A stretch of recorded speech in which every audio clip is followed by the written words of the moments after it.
hip-hop news uncensored. And sitting across from me is my co-host. What it do? What's good? It's your brother Sam and viral hip-hop news. We're in a building. It is a Monday. You already know how we do. Yeah. Another episode of the Uncensored Truth Podcast. Oh God, what's good, my brother? What up, what up? Yeah, man, another episode of the Uncensored Truth Podcast, episode number 121, blazing through your speakers, iTunes, Spotify, Google Play, YouTube, wherever you can hear quality hip-hop content. You'll definitely find us anywhere, man. Excited to be here once again, Sam, man. We're going to get it in today, man. We got quite a lineup as always, man. Kicking off the week the right way. Very excited, man. I got to correct you real quick. Oh, God, this episode 123, man. I'm Don't slow it down. Damn. Exactly, man. And I'm looking according to our iTunes chart right now. So go ahead and check us out on iTunes, Spotify, Google Play, like old God said. Yeah. We over there doing work, man. We appreciate each and every one of y'all that are already listening and sharing, man. We always appreciate it, man. But how was your weekend, brother, man? I ain't really heard from you all weekend. Yeah, man. It was great, man. Kind of just chilling with the fam and whatnot, and just you know what I mean, kind of just resting, you know what I mean, really. But yeah, man, we here, ready to get it in, man. I can't wait, you know, on the Wake and Bake podcast, man. We are like excited about putting that together because that's, you know, once again going to be a totally different format that I think everybody's going to enjoy. So I'm very excited about that right now. Yeah, we're going to go all the way in on there, man. And it's coming up. We're really looking forward to that. Everything is kind of lining up for us to set that shit off, man, and really set it ablaze. That'll also be on all major online outlets for you to listen and watch. We're going to get that shit, man, really excited. But what we got on the ticker today? Oh, God. We got a lot, man. We got a lot. We're going to be talking about Dame and Dash about to turn himself over to the police in New York on child support. Also, little C-Note. That's a situation down there with a little guy who was given jail time for selling CDs in the mall, just 12 years old. Also, Khloe Kardashian, a picture surfacing, you know, real disturbing picture. Also, we're going to talk about Leaving Neverland documentary that just filmed last night. HBO just put that out, sending shockwaves through the whole wide world. A lot of people looking at Michael Jackson in a whole nother way, as well as a few other topics tonight that we're going to expound on. I cannot wait, man. The Uncensored Truth Podcast, the most underrated podcast out there right now. We wear that with honor, though, man. Indeed, man. We get a lot of people on social media hitting us up and showing us support, various platforms, because we got 3 of them clicking, you know what I mean, showing us love. So we always appreciate the support. We got our heads down. We working, and we're going to bust all y'all asses, man, with nonstop great content each and every day. So, yeah, man, let's get started. Yeah, I'm actually gonna start right here with this Dame Dash, you know, situation. Now it was a lawsuit that pretty much took place. Dame Dash was being sued over copyright infringement, where he pretty much named in this lawsuit as his defense that he pretty much, and I'll read his words verbatim. He says, for example, I co-founded Rockefeller Records with Sean, Jay-Z, Carter, and Kareem's Biggs Burke. I was instrumental in finding, singing, and launching Kanye West's career. I put Kevin Hart in one of his first feature film, so we have that. And you said that you may have thought that Kevin Hart, you know what I mean, took offense to that. Well, I mean, we've seen the video, and we did a video on it last week where Dame Dash dropped a video with him and Kevin Hart with the Uggs, and we all laughed about it. A lot of people were saying it was an older video, but it was dropped, I mean, minutes after we did, minutes before, we did commentary on it, and Dame Dash was just alluding to how Kevin Hart may have changed and things like that. And don't let it change you. So he was bringing Kev up. And we asked ourselves, would he respond? And he didn't. And then we see him once again bringing Kevin Hart's name up during a hearing, a copyright hearing, where, I mean, his name really had no business being brought up. Neither did the Rockefeller, even though all of these things may have been true. Where it belonged in the context of that conversation, I don't know. Maybe I'm ignorant to it, but I don't know. And okay, now you can see how Kevin Hart responds. Now, I ain't got my phone. My little man took my phone, but it was in a relative context. He dropped a tweet and he said, question of the day, when does progress come over pride, or something like that? I don't know if you have the tweet up. Oh, God. Question of the day, why does some people choose pride over progress? Okay, great question. Now, I'll ask myself, if I would really analyze it, I'm not over analyzing things, but Kevin Hart is real calculated in what he says. And we all know, I said, would he good at Dame in a Kevin Hart kind of way where he took the high road? And this is perfect, typical Kevin Hart, where his name is brought up multiple times from Dame Dash, and then he asks a question like this. So, I mean, I think that it does. But what do you think about this this tweet? Am I reading too much into it? People are going to say that. You know what I mean? Probably, you know what I mean? But I mean, everybody can read between the lines, you know, and it is what it is. Now, obviously he did have some, you know, play in his career getting him started, you know, but I think maybe Kevin's feeling like nobody's gonna come and take, you know, credit for my whole career like that just because you put me in one situation, you know what I mean? Maybe so. Even though he hasn't really, you know, addressed it, you know, by name, we can only speculate. Well, I mean, does Dame Dash hold pride over progress? I think that he is very. I mean, would one say that Dame Dash is very prideful? I mean, all I men would are say he prideful, progress too. Wouldn't you be able to say that? Yeah, I'd say that he had progress. Absolutely, right. I think that he would. I don't know if he'd admit that he stopped himself from being a lot more progressive, maybe in his journey. I don't think he has any complaints. He'll never come off as having any complaints, and he's very great at what he does. But the recent apology, trying to seemingly get back into good graces over things maybe in his past that he regrets. It seems like it's a little bit of some backpedaling going on. Maybe, I don't know. Yeah, I mean, you know, maybe he doesn't see that as progressive. Maybe, pride took a little bit of precedent in his years. I mean, you know, it's a shot at somebody.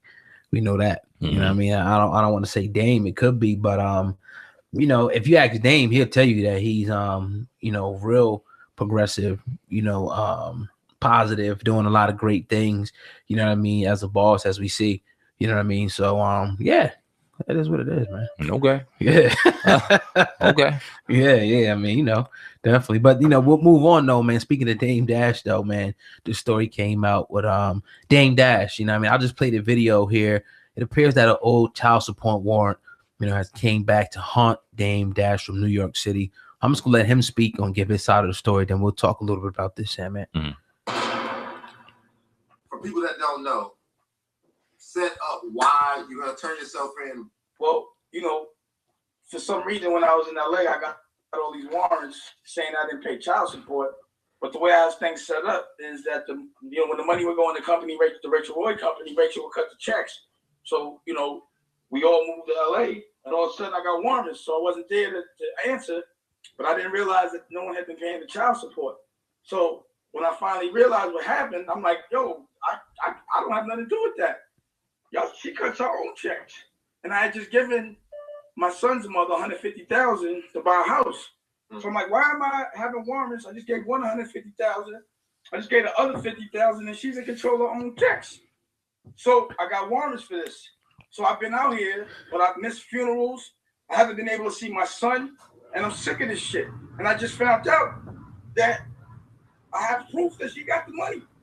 So I'm like, fuck it, I'm gonna turn myself in. But also, I've sit in jail for 3 or 4 days, or whatever they want to accuse me of doing. I'm an innocent man. So there's no reason for me not to go turn myself in. I'm sick of my name being compromised, and I want my company back because I got it back.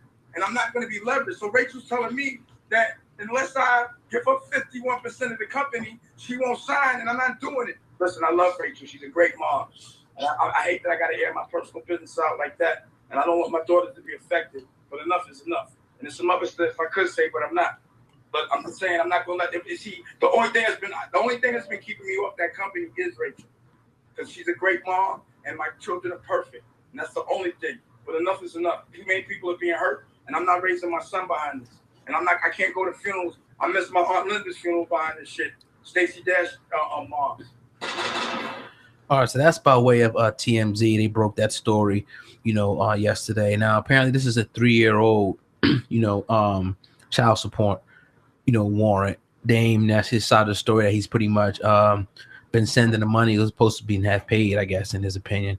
What do you think about this though, Sam, man? It's hard because you don't really want to dive into personal things. This is involving his ex-wife and children. So that's not something that we usually typically cover, but he is doing jail time. We report the news, report Dame often. So it is what it is. Bosses take care of their child support. I'll put it that way. Now he says he's innocent, and we have no reason to not believe him. And it's just like, all right, it's not really our realm to believe him or not believe him, but he put his shit out there. So like I said, it is what it is. But you don't see your kids for a while. You get in the rear once or twice, you know. You're going to have an understanding like, okay, something went wrong. Let me go ahead and question that. So over a period of time, for that to go by and for you to say you don't know, that kind of raises a question in my mind. That raises a question in my head. So how much time has to go by before you realize something's going on? How much time has to go by when you don't see your child to have to realize that, okay, damn, what's going on? The thing is, you know, when you look at all of this, you know, I mean, look at Jay's, you look at Dame Dash, and we always talk about the net worth, you know, thing, and people say, oh, you can't look into that, but you have to. You have to look at the net worth. And when you look at guys like Jay-Z, you're talking about close to $1 billion. Him and Beyonce's already billionaires. Look at guys like Kevin. Where's Kevin? Like 200, maybe 100, somewhere close to that. When you look at all these guys, you look at a comment like that, you know, Progress, you can see that if you got a guy, and this is no shot, if you got a guy who's worth, I think, -$2 million, it may have changed now with the recent payment from Lee Daniels, but if you got a guy worth that, and you got a guy worth 900 million to $1 billion, his wife $1 billion combined, who has progressed more in that situation? You know what I mean? I mean, it's an obvious answer, not to even compare them to, but it's just like it's a tough situation, man. And like you said, I agree with the point where it's like, yo, this, if you're a businessman, if you're a boss, things you have, different things may get lost in the shuffle. You may forget sometimes, but these are one of the things that should be handled. Shouldn't be having to go to jail for child support at this point. Not to say that mistakes may happen. He claims that he gave her $150,000, possibly. We don't know all the details, but you know, just for me on the outside looking in, it's something that should have been handled. Oh God, we talk a lot from a business standpoint on the show, and we pride ourselves on it. It's something we like to do. But then we hear the saying, and it comes from Dame Dash himself, where men shouldn't be in other men's pockets. So can you kind of separate the difference? Because I know a lot of people in the comment section, and not that they necessarily matter in the context of the conversation, but I just want to bring it up. Counting a man's pockets as opposed to talking net worth in the business sense, because we bring up net worth a lot in here. So talk about that. Why that in your mind is allowed? I mean,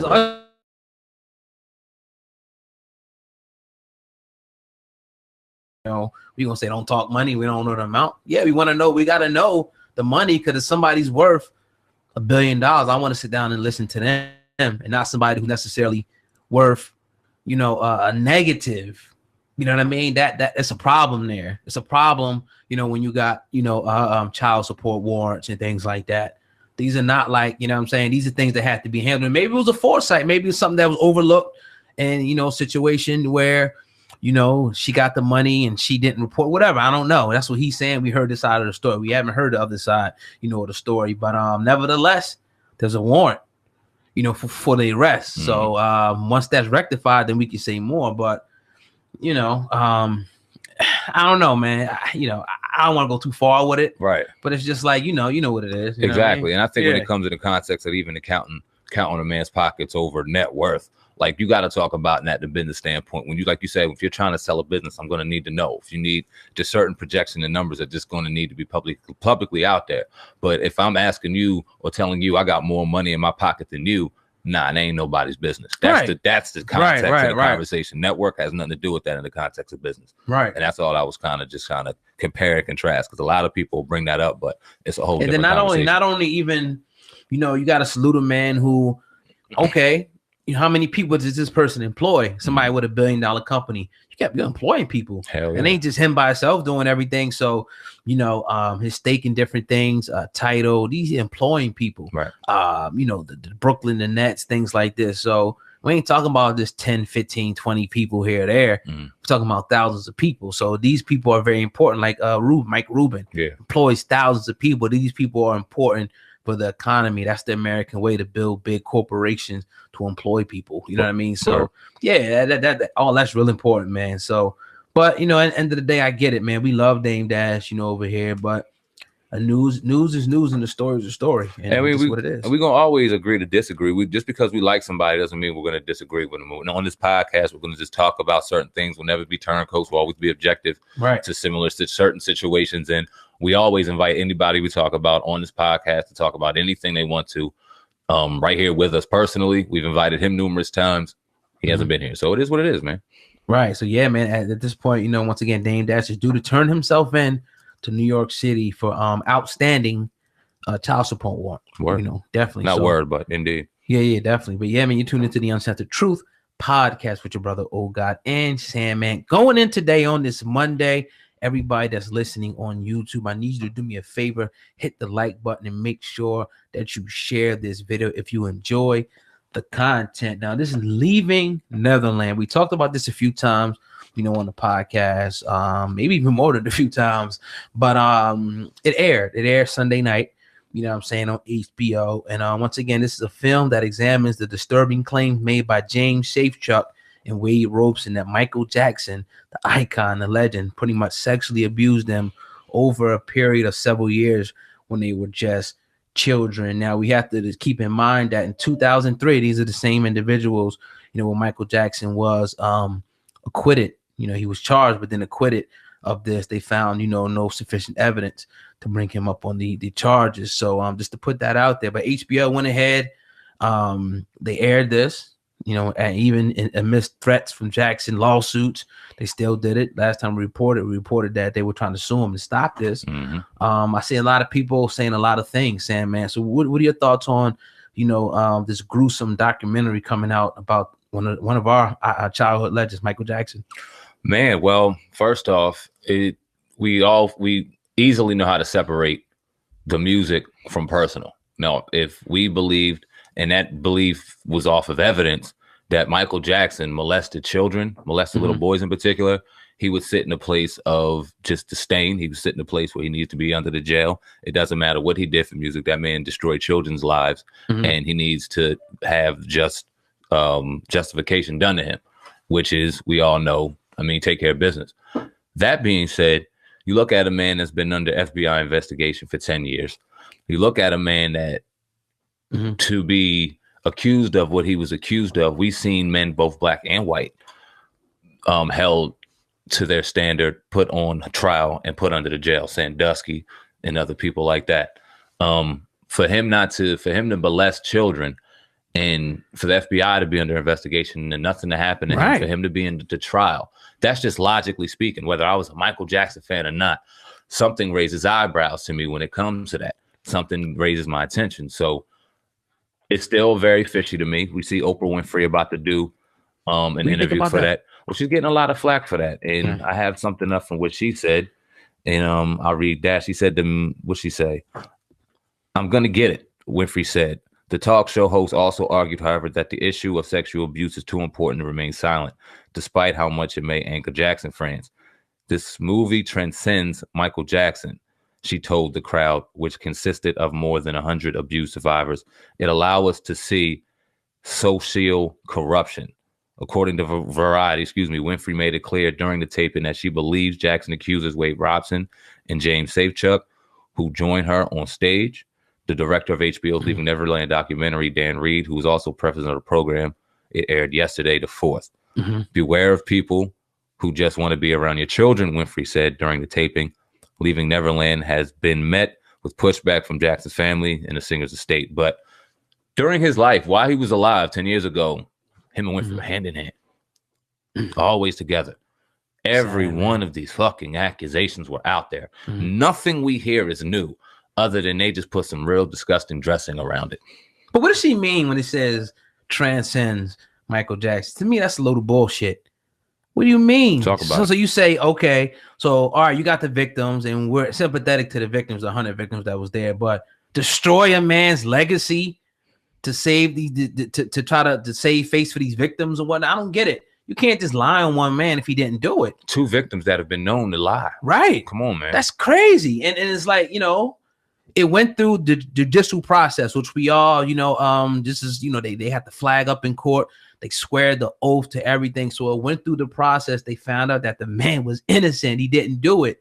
So for them to continue on, Time Warner, HBO, they continue to do this, man. I would love to see the family, you know, get a lawsuit and definitely win for defamation, slander, you know, but it questions like why go through, because we were talking about this, knowing that you could get sued for hundreds of millions of dollars. What is the agenda of Warner Media, aka the parent company of HBO, to put this out there and continue to drop this and tarnish this man's image? It's sad. Well, you beg the question. What does he have? What do they want? R. Kelly. A lot of people were saying they're trying to tear this man down. Well, got to ask ourselves, why? What does he have? What do they want? Well, what does R. Kelly have that they want? I Believe I Can Fly, some of them writings, all that money, all that publishing he has. Well, they own that anyway. Okay, we can kind of take that out. Maybe they're not against him. Maybe there's a little smoke behind that fire. Michael Jackson, half a fucking Sony, James Bond theme, numerous other things when it comes to music and publishing. He was a dog when it came to it. Some of James Brown catalog. They like that. They like the masters. They like to be the master on the master. So he has something to lose. He's came out and said numerous times, they're going to kill me for my publishing. They're going to kill me for my catalog. We all know Michael Jackson was weird. He was weird. There was shit that he did against the grain that really made no sense to people. But hey, was it supposed to make sense to us? Who knows? He did some things that were kind of off. But did he molest children? Yes or no? While he was alive, he went to jail, trial numerous times and walked away free because they had no evidence of this dude doing what they say he did. Yeah. The two dudes said that he lied under oath. He has other children that have been out here and vehemently said he hasn't done anything to them. Some said, yeah, I admit I lied too. So there was obviously a conspiracy against his brother years and years and years on end, and it continues well into and let it be known that the family is livid. The family is totally against this. I mean, like I said, they tried to, get lawyers to block this. So the family's fighting. We don't want to give the people the impression like, what is Michael Jackson's family? The family, the estate, I should say, is totally, against it because it tarnishes their image as well, even though they're descendants of him. You know what I mean? So they gotta, try to paint, him as a pedophile now. Their brother, their son, their family member. Come on, man, that's crazy, man. But for media to be allowed, see, if this was anything else, YouTube. You put this up, it'll be able to be taken down, but you can't take them down. Are we being insensitive to victims right now that in child pedophilia, in your opinion? Because we're very strongly adamant about this particular subject, and I know a lot of people may receive some backlash or may take this and get offended by it because we're not very sensitive, or maybe seemingly not very sensitive to children and pedophilia. So speak on that. Well, here's my thing, man. When somebody's not here to talk, all you're going to want when you're not here is somebody that's going to stand and defend you if you can't stand for yourself. You know what I mean? So Michael Jackson's not here to stand and talk. When he was here, he had his chance to go before the court of law, and what they found is what they found. Now, anything after that, all we could do is go with what's on the books, what the facts are. The facts are that this man walked away from that. You know what I mean? Now, being insensitive to the victims, no. You know what I mean? If anybody's, been a victim of anything like that, I sympathize for you, but you should seek the proper help. I'm not in the business of helping people. I don't know what to do in that situation, but you seek the proper help, for themselves. But my job is to put all the facts on the table as being a responsible journalist. It's my, me and brother Sam Man over there is to put the facts on the table. And what it looks like to us, our summation is that they're lying on this man. That's what it just looks like to us from the information that we can gather. Now, if we'd have seen things, they had more evidence, we would have called Michael what he was. But it looks like the man's innocent. And it looks like there's a conspiracy to tarnish this man's image, even after he's been in the ground. That's what it looks like. It's sad because you could it's nonfiction going on, man. They're turning books into reality to where realistic fiction, not nonfiction, but they can make any narrative they want and turn it into factual information. Like you said, this man isn't allowed to talk about or defend himself anymore. He's 10 years removed from even being able to say anything. He's dead for some time now. And this comes out. We all know the rumors that he had to go to his grave with. They've been with him for the longest of times. And now they come out with this, and it's like, okay, this is the narrative that will be painted of Michael Jackson from here on out. Let's take his music off the title now. Let's mute Michael Jackson. Let's mute him. Let's take his shit off. And you got kids today still rocking to his music. Now, kids are some of the most innocent souls on this planet. And this is why it was a very sensitive topic, that he was taking advantage of little kids. That's why the shit was taken seriously. But if you really think of it in the context, there's some of the greatest lie detectors in the world. And you don't got to know Michael Jackson from a can of paint or not. Put some Michael Jackson music on around a child. A baby. I'm not talking about a 6-year-old. I'm talking about a baby, and then grow up with it. They're going to love that shit like it was brand new. They resonate to it. They understand truth. He put something in that music that was just something about some truth, and they got a problem with that too, man. And for them to potentially get to a situation where they're going to start calling for his music to be taken off the streams is kind of crazy. Yeah, and then I didn't even think about that. And that's, again, why the family is fighting, because they have to live off his estate, his income. This is what he built for his family. That's all you can ever want, is for your family to live off your wealth that you built when you were here. So that's now an attack against that. Great points that you brought up, man. We'll continue to cover this, story as soon as there's more developments, man. Indeed. But that documentary, has been released on HBO. Have you seen it yet? No, and I was kind of thinking, I may watch it now, just because now we've been covered this for about the 4th or 5th time. So I may buckle down, I may not. But if I do, I'll definitely, report back. Yeah, I don't think I'm going to watch it. No, I'm not going to watch it. Yeah, no doubt. But yeah, man, you tuned into the Uncensored Truth podcast with your brother, Oh God and Sandman. Going in today on this Monday, if you're listening on Spotify, Google Play, or any other podcast platform, please go ahead and share this podcast with one other person if you can. We do appreciate, that in advance. I want to play this quick video right here. This is, and we'll see. It says Kodak Black seemingly dissing Lil Wayne in Miami. Let me see what this joint is right here. This just popped up on my ticker. Hold on. I don't know if it was Wayne or. Hey, turn this shit off. Hey, turn this shit off, bro. Off? Oh my God. Hello, Wayne. You played. You fucking man. You should have died when you was a baby. You played, bro. You was done. Fighting man, you're dead. Flying there was. How free the chat was. Free the pool. We got to come on phone on the field. Free the TV.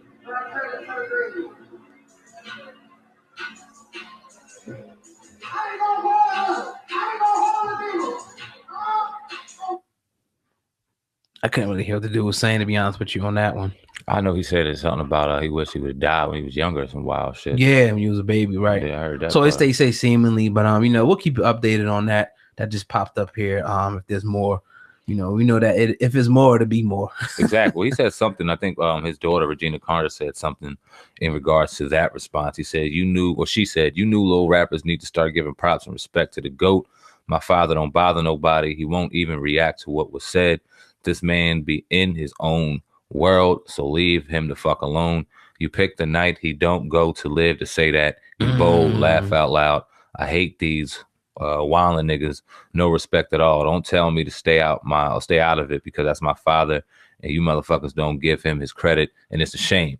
This nigga whole album sound like my daddy old shit. Get the fuck out of here. Now I think my man Kodak responded to that. Let me see. Ooh. Oh shit, hold on. We'll get that stuff. Damn. Hold on, folks. Nah, we good, baby. Hold on, folks, for the people. Go ahead, hit that like button. Indeed, here we go. And his little bald head daughter, like, you feel me? I the whole setup and shit like that, but don't be coming at me, bro, because when you come at me, I'm gonna come back. You know what I'm talking about? Nobody ain't say nothing to that little girl, bro. Nobody ain't say nothing to that little girl.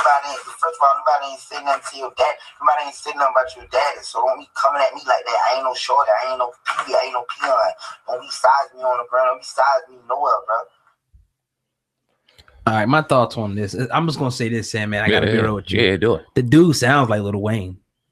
I agree. I mean, he definitely. We can't sit up here and act like there's not a whole shitload of rappers that have bit the shit out of Lil Wayne's style. We can't sit up here and act like it. And you even said it to me a few times. This nigga sound just like Lil Wayne. So I mean, he needs to pay homage to the GOAT, man. At least to go to the South, Wheezy. Real talk. I mean, and Kodak Black ain't the only one. Yeah. I mean, Lil Uzi. Yeah. Young Thug. A number of them. And and they got this generation, and they taking over, and they doing their thing. All the rappers that we said, they doing their thing. But they all took a piece of Wayne. All of them. Yeah. And that just is what it is. Pay homage to the GOAT. Now, did he disrespect? He said that he ain't say nothing about her daddy. Do you agree with that? Well, that's the thing, because it's like they took it the way they took it for whatever reason. Just like if somebody say something about you, it's like the old saying goes, and everybody knows the cliche: when you throw that rock into the pack of dogs, the only one that's going to yell is the one that got hit. So whether it hit him, they said something, they responded. And I guess it's something that's kind of been lingering. If for her to say that, they probably been talking about that shit. Wayne and her, like, oh, these motherfuckers trying to be like my daddy, copying off my daddy. And they already know Kodak Black is pretty much taking his whole, I don't want to say his whole blueprint, but he sounds like him. So it is what it is. But that's been floating around. I agree 100%. You know, with the Weezy camp on that one, 100%. Shout out to Weezy. He had a damn good verse on that 2 Chainz album, which is a great album. Yeah. Let me change my mind on that. We talked about that Friday real quick on the podcast. Yeah, well, we said we had to give him more time. I had to give more time. Yeah, definitely. And when I sat on that album, that shit go hard. Yeah, definitely. But yeah, man, this Kodak Black, that's just crazy, man. But anyway, that is what it is, man. Indeed. Definitely. But you're tuned into the Uncensored Truth podcast with your brother, Oh God, and Sandman going in today on this Monday. Everybody listening on YouTube, do me a favor, hit that like button and make sure that you share this video. I want to talk about this story right here real quick, Sandman. Little C note is a story about a young gentleman, 12-year-old rapper, you know, who was pretty much booked on felony charges for just selling his CDs at Cumberland Mall down in Cobb County. Now, the cops are saying in the defense that pretty much they previously warned him not to sell his tapes in the mall, but he said, according to his lawyer, he wasn't even distributing the music at the time of his arrest. People have spoken out, namely T.I., about this situation, but what do you think about this? First of all, say, man, we talked about this briefly, you know, in the pre-production about this rapper, Little C Note, you know, from Georgia, who was just selling his CDs. You said you seen a video a while ago where he was pretty much crying at sentencing. What would you say about this, though, man? What's your thoughts on this one? I'm gonna guarantee you saw the video too. It was probably about 6 months ago now.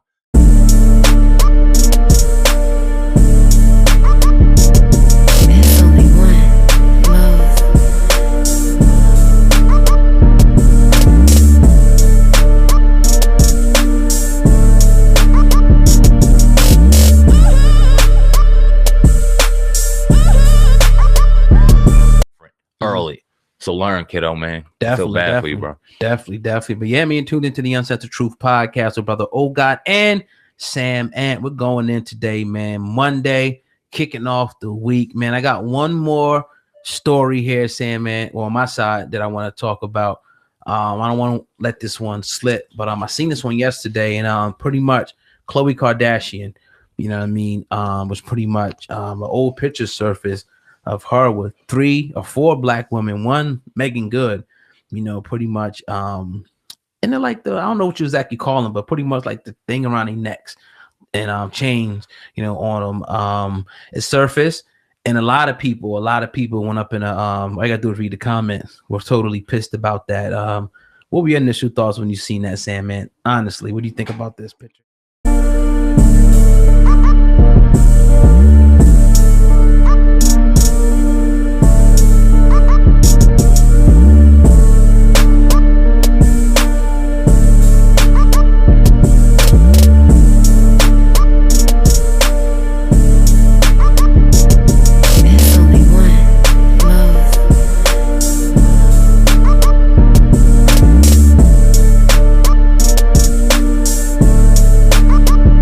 Uncensored Truth podcast with your brother Oh God and Sam, man. Going in today on this Thursday, everybody listening to this podcast, make sure that you go ahead and hit the like button and make sure that you share this video. I know you got another story over there, Sam, man, that you wanted to talk about. Well, De La Soul, man, let me get this picture back up real quick. All right.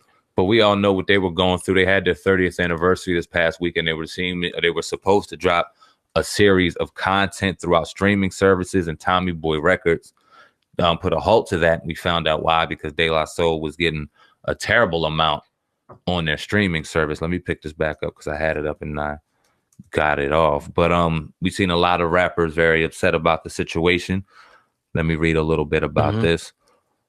Okay, so this is according to Variety. On Thursday, February 28th, Variety reported that Tommy Boy Music will postpone the streaming release of De La Soul's catalog, which includes the group's first 6 albums, in what has been a bittersweet week for the rap trio, which will also celebrate the 30th anniversary of its debut, 3 Feet High and Rising this Sunday. Now, where we got the decision to halt the release of the catalog serves as a huge win for the group.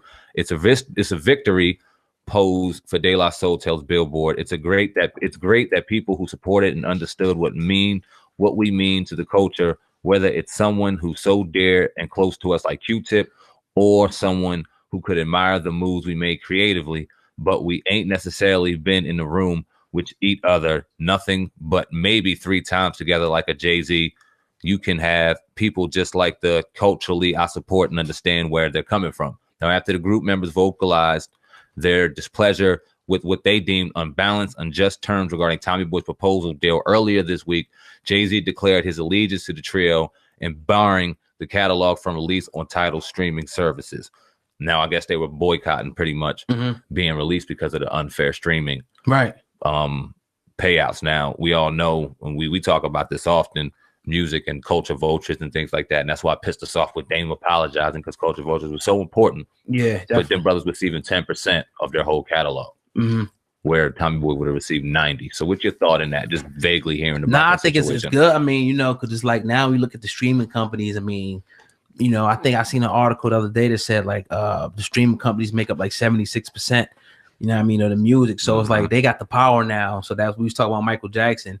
If your music gets taken off of them, you know what I mean? It's like almost like, you know, you can pretty much kill an artist's momentum that they, you know, spent years, decades building up. So I think it's a dope move, you know what I mean, for Jay to do that, man. Definitely. Word indeed, man. And De La Soul legends out here in this game deserve their money. 10% is disgusting. Yeah. And this is why, like I said, it frustrated so much when Dame Dash wouldn't apologize and started kind of going back on the culture vultures, because you had a movement out here, like you said, numerous times. It was people backing that, and there was stuff behind that, and things beginning to happen in conversation that weren't had decades ago are now beginning to happen. And he's got to get out the way. I mean, you know, I think people just gotta, you know, still push it. Like Kenyatta should still, you know, continue, you know, to push it. It made him way more relevant with Dame because he was in the industry. He actually dealt with these guys in business, so he had the experience. So I don't know, man, with Dame, man, it's just, you know, to me, to be honest, man, it seems like he's real up and down with a lot of different things.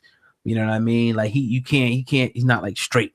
That's what it just seems like. Maybe I could be missing him, you know what I mean? Misinterpreting him, but you know, I don't know. He just seems like he's all over the place right now. Yeah, right now. Oh my goodness, it's crazy. Like a motherfucker, man. Like what? I don't even know what he's doing. Like, what are you doing? Like, what is Dad's films? Like, what do you got going on for real? I don't really know. I ain't trying to be funny. With the Coach Vultures, we knew what it was. They had the master classes. They had the book they was building upon. Now I don't know, you know, what this mission statement is no more. Does it seem like he's cracking at the seams a little bit to you? People are saying that, but I mean, from that apology, hell yeah, it looked like that. From that apology, it looked like he was sitting there, you know, that he was defeated, you know, and people maybe thought that his family may have got threats or whatnot. I don't know, you know what I'm saying? But who knows, man? Who knows? At this point, we can get a whole bunch of different things. Who fucking knows, man? We'll talk about that on the Wake and Bake podcast when we get a little more raw. Definitely, man. Which is coming soon, maybe a couple weeks or so. We're getting that set up and everything getting going for that. We also got a new set coming for the Uncensored podcast for the people that watch us and are very loyal to this podcast and things like that. Yeah, we're about to change sets once again. This will be our third set change. Very excited, getting all that in order, man. Got some great things coming in lined up for the podcast, brother. Indeed. Yeah, no doubt, man. But that's another one in the books, man. You know, we'll be back tomorrow, Tuesday, going in with a fresh, set of content tomorrow. Also, Friday night, you're going to want to make sure that you tune in so you can catch us live on Hip Hop News Uncensored. And that show will start at 8 p.m. Eastern Standard Time. Make sure you're in the building for that. That's sure to be explosive. Like you said, the Wake and Bake podcast is popping real soon, and we just going to keep pumping you about Hip Hop News Uncensored Truth, Hip Hop News Uncensored, pumping out nonstop content, man. So definitely, indeed, man. We see you tomorrow back here again for another episode of the Uncensored Truth podcast. You can check this episode out in its entirety, raw, uncut form on iTunes, Spotify, Google Play, and all major online outlets tomorrow morning for them people. So good morning to you. It's a Tuesday morning for the people that'll check this episode out, man. That's all I got. Yes, sir. All right, man. We out of here. Peace.